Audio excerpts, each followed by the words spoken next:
안녕하세요. 대만 공공외교에 대해 소개하겠습니다. 대만은 중국 남동쪽에 위치한 섬나라로 36,197제곱킬로미터의 면적과 도서 70국에 포함 2,357만 명의 인구를 가진 국가입니다. 대만 근현대사는 1880년대 청나라의 성으로 승격 후 청일전쟁, 일본의 식민지를 거쳐 해방 후 국공내전에서 패전한 국민당이 넘어와 계엄령을 선포하고 1990년대 초 민주화를 이뤄냈습니다. 그중 대만의 민주주의는 한국과 마찬가지로 현대사에서 매우 중요하게 인식되고 있습니다. 대만은 228 사건으로 인해 여러 시민이 희생되고 독재 국가가 되었습니다.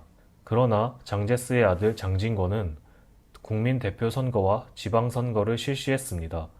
이는 위로부터 민주주의에 대한 열망을 보여주는 대목입니다. 또한 1979년 미려도 사건 이후 여러 인물들이 정계에 진출하기 시작했습니다.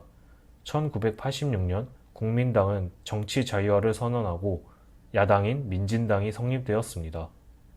1992년 동원 감난식이 임시조간을 폐지하고 민주주의가 본격적으로 시작되었습니다. 2000년 직접 선거에 의한 정권 교체가 처음으로 실시된 이후 2023년 차이잉원 총통이 재임하고 있습니다. 대만에서 주권 문제는 매우 중요한데요. 1971년 미중 수교 이후 하나의 중국을 미국이 수용하자 대만은 주권이 없는 국가가 되었습니다. 마찬가지로 타국들도 중국과 수교 시 하나의 중국을 수용하면서 대만과 단교를 하게 되었습니다. 한국도 1992년 대만과 수교가 끊기게 되었는데요. 2023년 기준 공식적으로 수교를 맺은 국가는 13개국 뿐입니다. 이러한 고립을 피하기 위해 대만은 여러 강구책을 찾게 됩니다. 그러면서 경제적인 면에 집중하고 있는데요.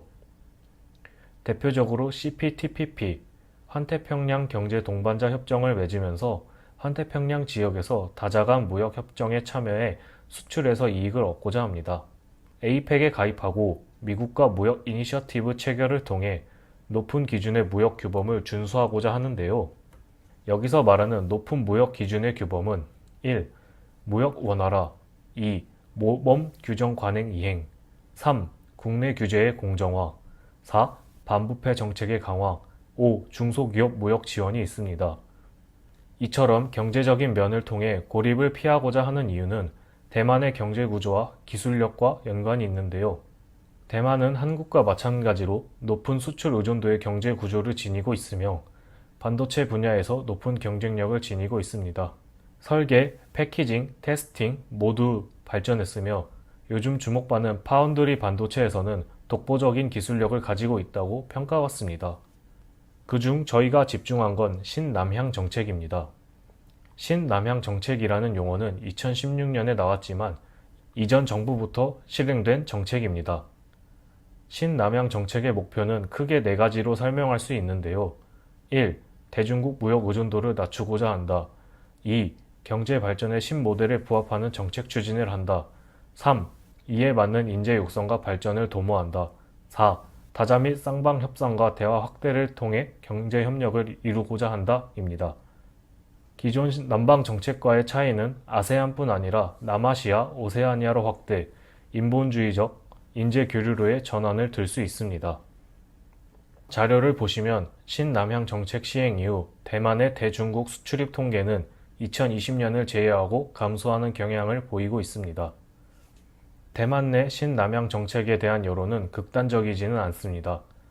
모두가 신남향 정책에 대해 중요성을 인식하고 있지만 중국과의 관계를 더 중요하게 여기는 여론, 신남향 정책을 더 중요하게 여기는 여론, 중국과 관계와 신남향 정책에서 균형을 지켜야 한다는 여론으로 나뉘고 있습니다.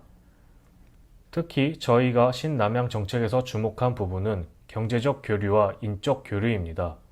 표를 보시면 2016년부터 2020년까지 신남향 국가와 대만의 인적 경제적 교류는 쌍방적으로 증가하는 모습을 보이는 걸 알 수 있는데요.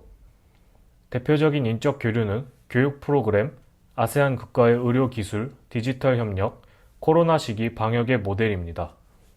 또한 의료 관광객 유치를 넘어서 각 국가의 병원에 직접적으로 설립해 대만의 의료 서비스를 받을 수 있도록 하고 있습니다. 대표적으로 베트남 교포 국제의료 통합 서비스 방안이 있는데요. 이를 통해 베트남에 살고 있는 대만 교포뿐 아니라 베트남 국민 역시 대만과 비슷한 의료 플랫폼을 제공할 수 있도록 하고 있습니다.